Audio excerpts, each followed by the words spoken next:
할렐루야. 우리 함께 사도신경으로 우리 신앙 고백하시면서 이 아침 주님 앞으로 나아가겠습니다. 전능하사 천지를 만드신 하나님 아버지를 내가 믿사오며 그 외아들 우리 주 예수 그리스도를 믿사오니 이는 성령으로 잉태하사 동정녀 마리아에게 나시고 본디오 빌라도에게 고난을 받으사 십자가에 못 박혀 죽으시고 장사한 지 사흘 만에 죽은 자 가운데서 다시 살아나시며 하늘에 오르사 전능하신 하나님 우편에 앉아 계시다가 저리로서 산 자와 죽은 자를 심판하러 오시리라. 성령을 믿사오며 거룩한 공예와 성도가 서로 교통하는 것과 죄를 사하신 것과 몸이 다시 산 것과 영원히 산 것을 믿사옵나이다. 아멘. 함께 찬송가 352장 우리 함께 찬양하시겠습니다. 352장 십자가 군병들아 함께 찬양하시겠습니다.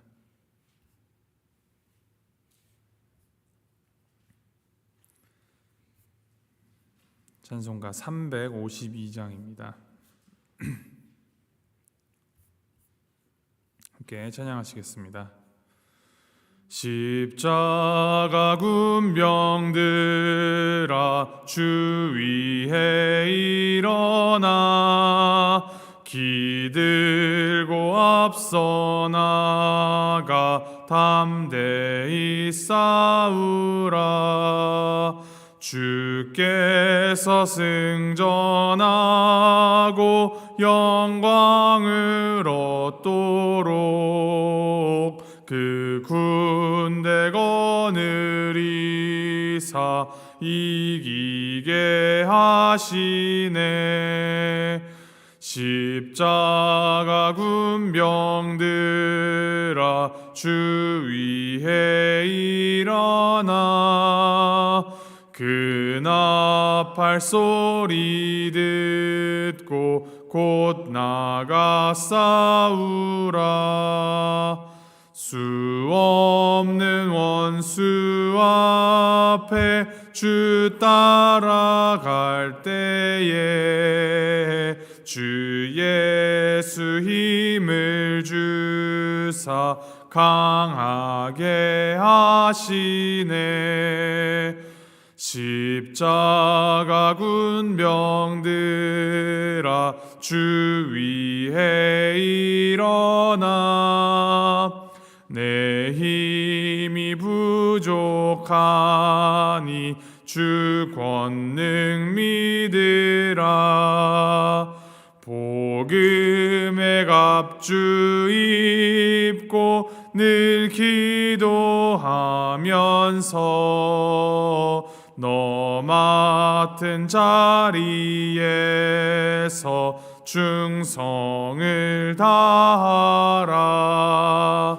십자가 군병들아 주 위에 일어나 이날에 접전하고 곧 개가 부르라. 승전한 군사들은 영생을 얻으며 영광의 주와 함께 왕 노릇하리라. 아멘. 아멘. 하나님께서 오늘 우리에게 주신 말씀 사무엘하 21장 15절에서부터 22절까지 말씀입니다. 사무엘하 21장 15절에서부터 22절까지 말씀 우리 함께 교독하시겠습니다.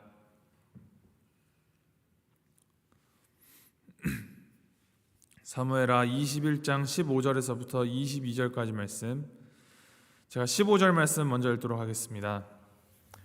블레셋 사람이 다시 이스라엘을 치거늘 다윗이 그의 부하들과 함께 내려가서 블레셋 사람과 싸우더니 다윗이 피곤하매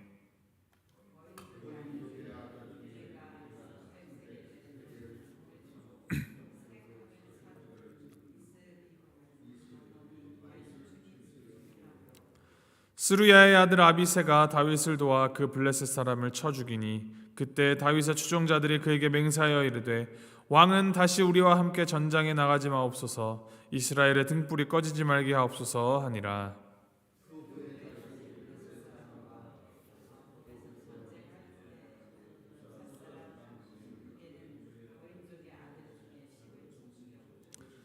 또다시 블레셋 사람과 곱에서 전쟁할 때 베들레헴 사람 야레오르김의 아들 엘하나는 가드 골리앗의 아우 라흐미를 죽였는데 그자의 창자루는 배틀 채 같았더라.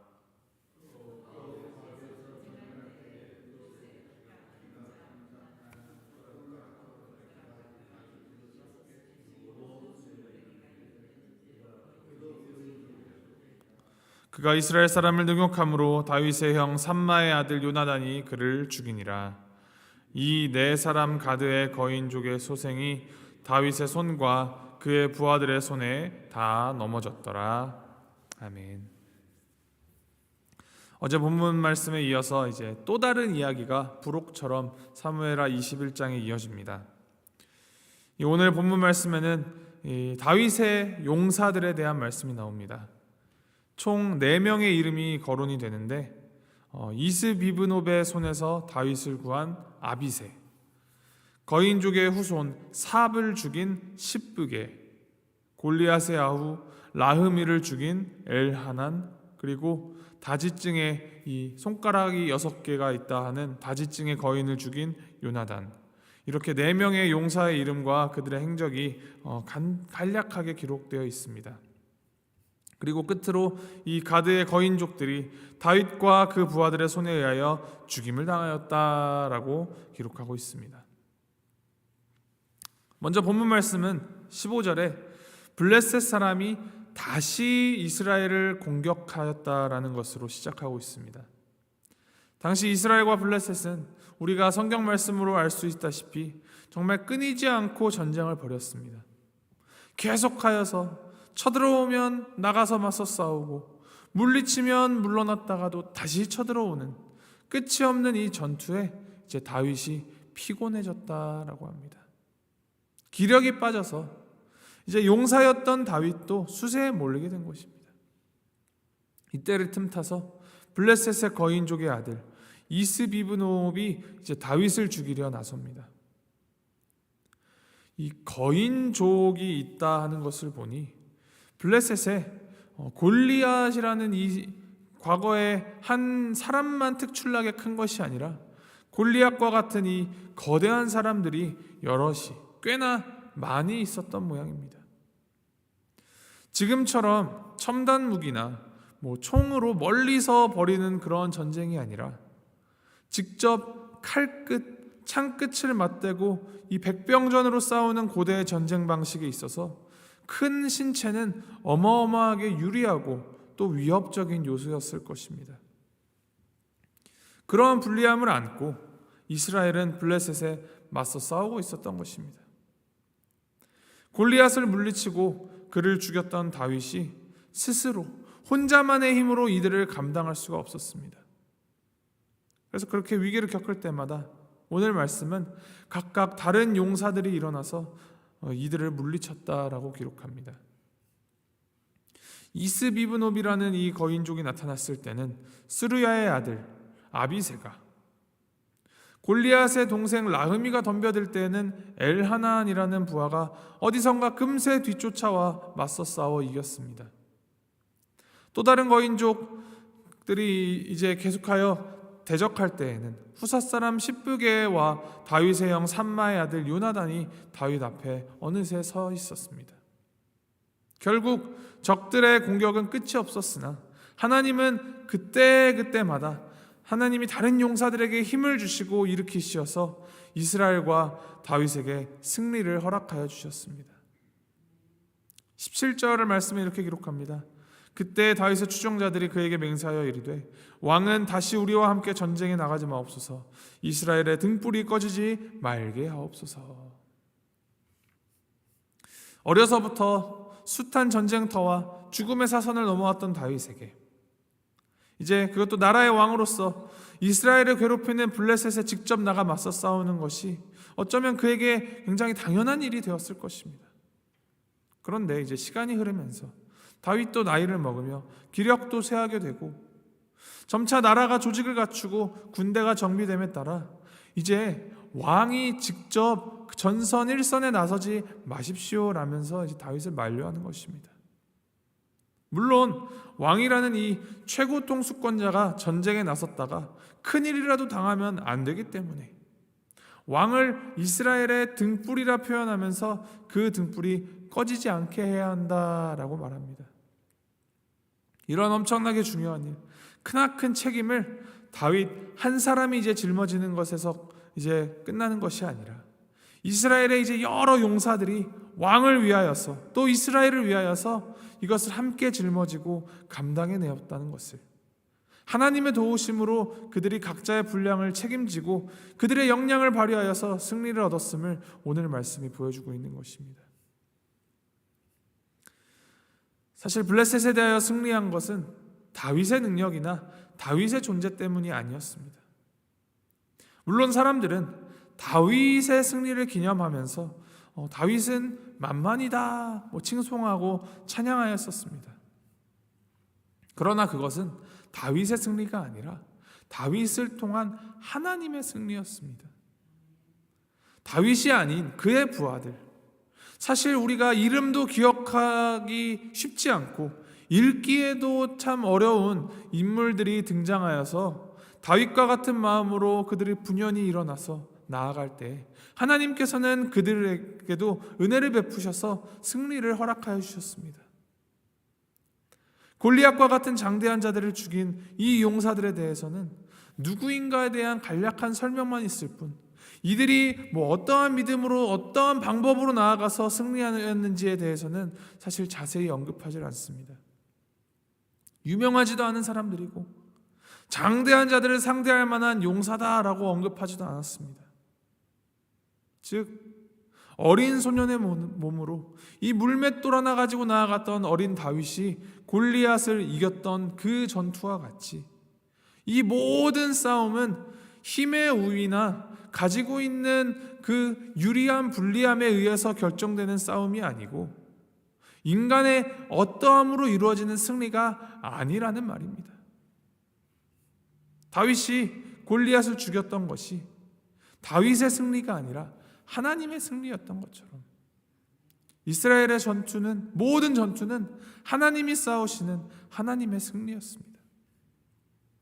지금까지 이스라엘은 이처럼 하나님의 승리로 인하여서 존재하여 온 것이지 다윗이나 어떤 특정 인물들 덕분이 아니라는 것을 오늘 말씀이 말하고 있는 것입니다.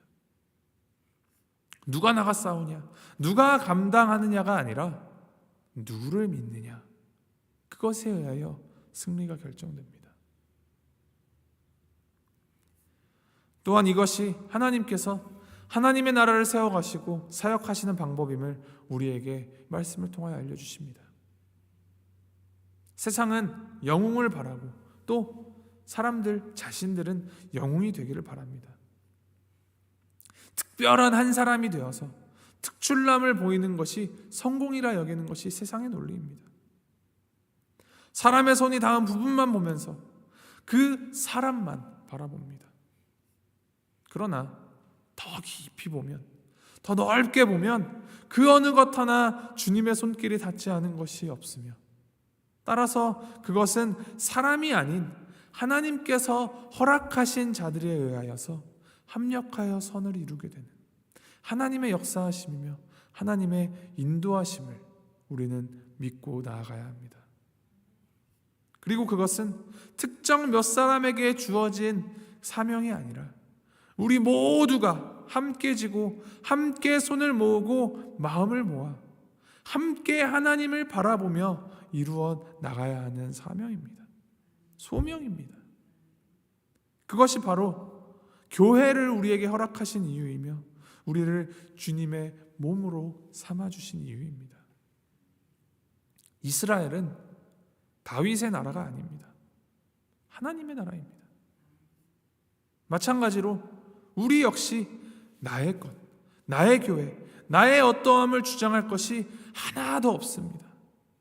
오직 하나님의 것, 하나님의 몸된 공동체인 교회이며 하나님의 역사하심, 하나님의 인도하심입니다.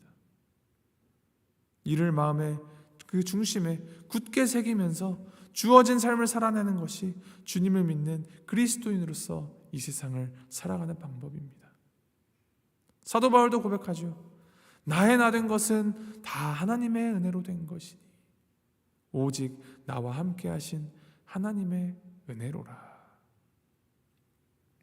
우리의 이 모든 것들이 다 하나님의 은혜임을 기억하면서 허락하신 이 모든 은혜, 하나님의 뜻대로, 하나님이 원하시는 대로 함께 협력하며 주님의 사랑과 공의를 조차 행하며 살아가는 우리 모두가 되기를 주님의 이름으로 소망합니다. 오늘 하루 이 믿음의 고백이 우리의 삶을 통하여서 우리의 삶의 자리에서 고백되어지기를, 나 개인이 아닌 우리와 함께 하신다 약속하신 임마누엘 하나님의 은혜를 함께 세워나가는 저와 여러분 모두가 되기를 주님의 이름으로 소망하고 축복합니다. 함께 기도하시겠습니다.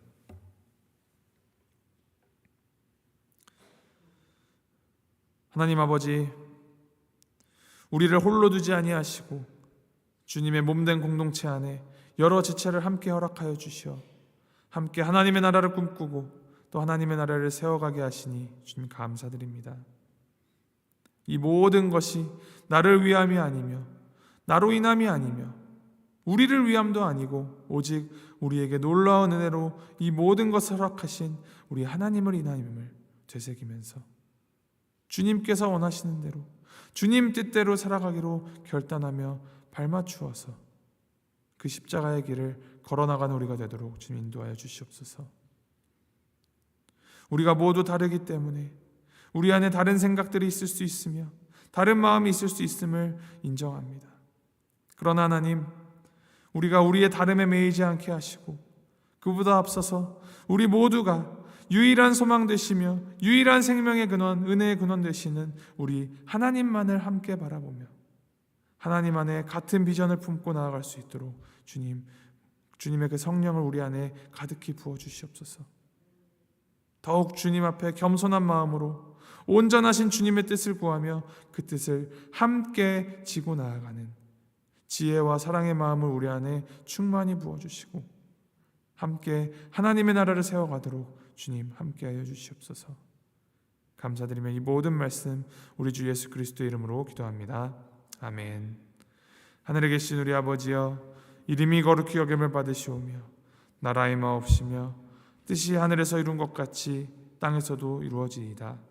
오늘날 우리에게 일용할 양식을 주옵시고 우리가 우리에게 죄 지은 자를 사하여 준 것 같이 우리 죄를 사하여 주옵시고 우리를 시험에 들게 하지 마옵시고 다만 악에서 구하옵소서. 대개 나라와 권세와 영광이 아버지께 영원히 있사옵나이다. 아멘.